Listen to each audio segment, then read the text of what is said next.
Halo guys, Assalamualaikum dan salam sejahtera. Kembali lagi bersama dengan saya di Tengkuruk Channel. Jadi, pada kalian yang menonton video ini, didoakan agar semuanya berada di dalam keadaan yang sehat ya. Dan melihat tentang perjalanan untuk Piala AFF U19 untuk tahun 2024 ini. Guys, ingat, esok merupakan pertemuan antara Timnas Indonesia dan juga Timnas Malaysia di semifinal. Jadi pertemuan ini pasti akan lebih seru lagi. Kerana apabila melihat penampilan sepanjang laga yang mereka tempuh ya, kedua-dua tim telah menunjukkan prestasi yang cukup baik ya. Baik dari segi Timnas Indonesia maupun Timnas Malaysia. Lihat saja ya, pada pusingan yang pertama, di situ saya lihat Malaysia telah mengalahkan Timnas Brunei dengan mencetak 11 jaringan, dan dalam masa yang sama juga Indonesia telah mengalahkan Filipina 6-0. Itu pada pusingan yang pertama. Jadi pada pusingan pertama itu kedua-dua tim ya, Malaysia dan Indonesia sama-sama memenangi perlawanan itu. Manakala pada pusingan yang kedua, Malaysia mengalahkan Timnas Singapura, yang mana Malaysia telah mencetak 5 jaringan, dan ketika itu Indonesia telah mengalahkan Timnas Kamboja dengan mencetak 2 jaringan tanpa balas. Dan pada penampilan yang ketiga itu yang ada sedikit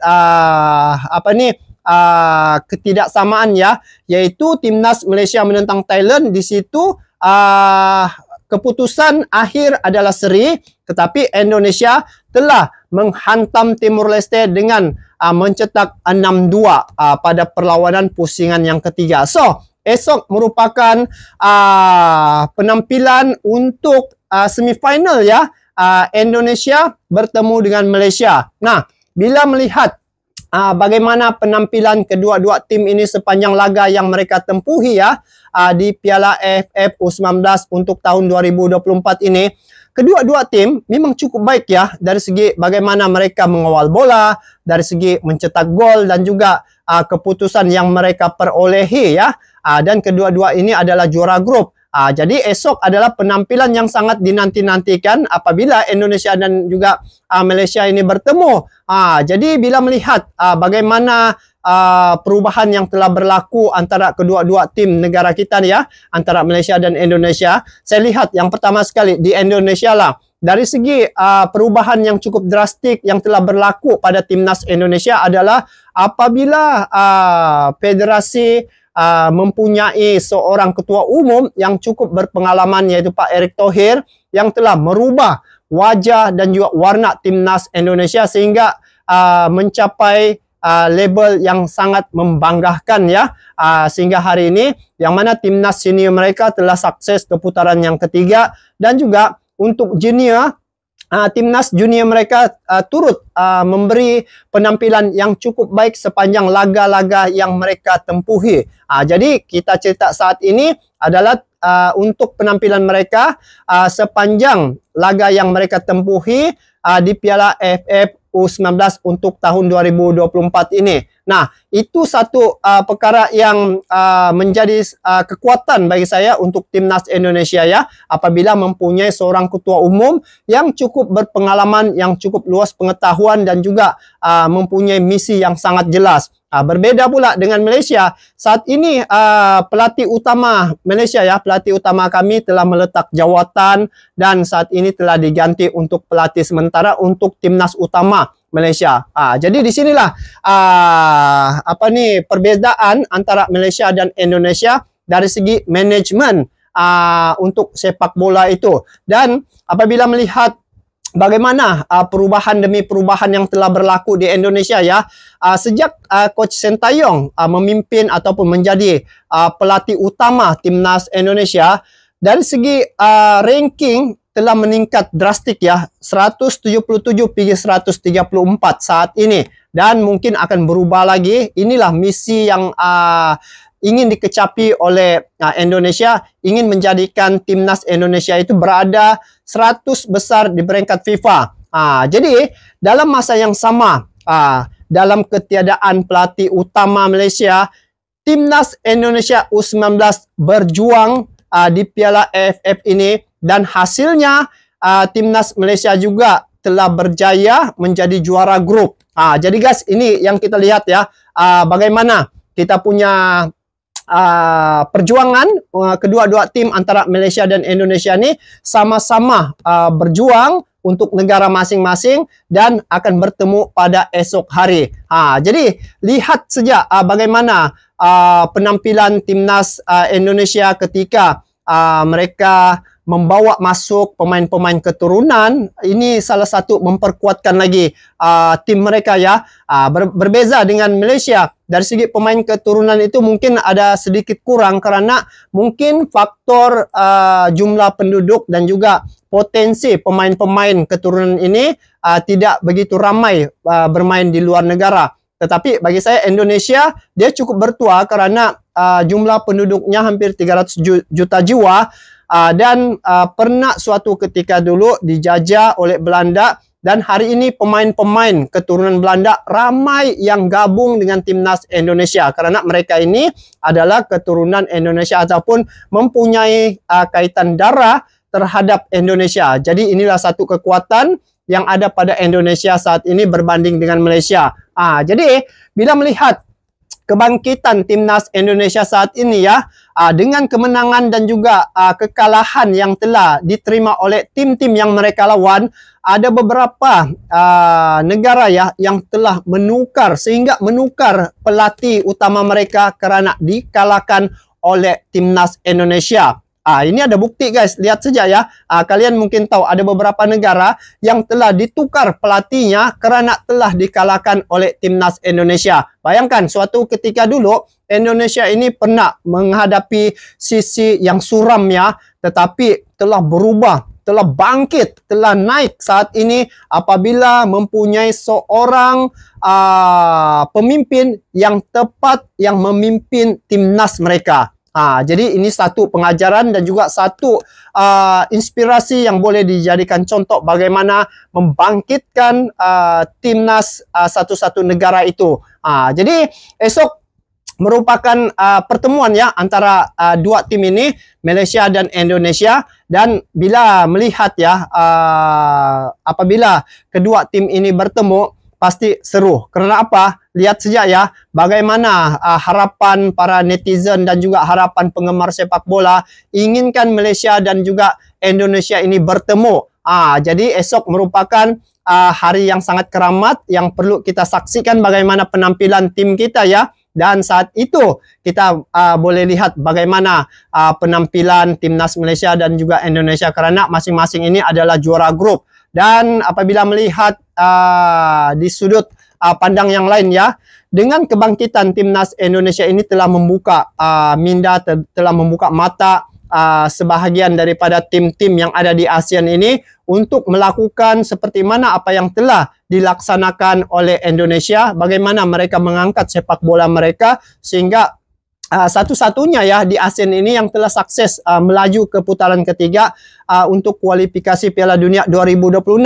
Jadi tim-tim ASEAN ini harus juga mencari apakah puncak tim-tim mereka tidak dapat seperti mana apa yang telah dilakukan oleh Indonesia ataupun apa yang telah dikecapi oleh Indonesia. Sedangkan suatu ketika dulu Indonesia juga mempunyai satu sisi yang suram tapi telah bangkit hari ini. Jadi itu satu poin lah bagi saya bagaimana melihat dan juga memajukan sepak bola. Dan untuk timnas Indonesia dan juga Malaysia ya, melihat pada penampilan mereka memang saya kira cukup baik dan juga ini adalah pendedahan awal kepada tim Malaysia dan juga Indonesia untuk sebagai pewaris ataupun yang akan meneruskan tim-tim senior ataupun mewarisi tim-tim senior untuk masa akan datang nanti. Jadi hari ini mereka telah menunjukkan reputasi yang baik ya. Jadi kalau dilihat ya, sebelum ini tim andalan yang ada di ASEAN ini antaranya Thailand dan juga Vietnam.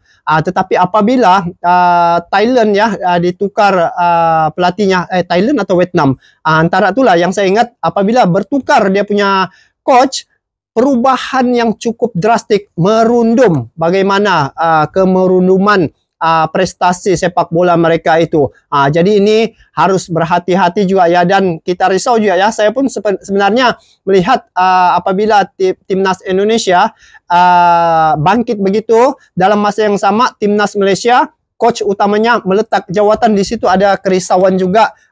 Kerisauan itu adalah takut merundumnya timnas Malaysia ya, oleh kerana ketiadaan pelatih utama ataupun pelatih utamanya itu ditukar ya, ataupun meletak jawatan.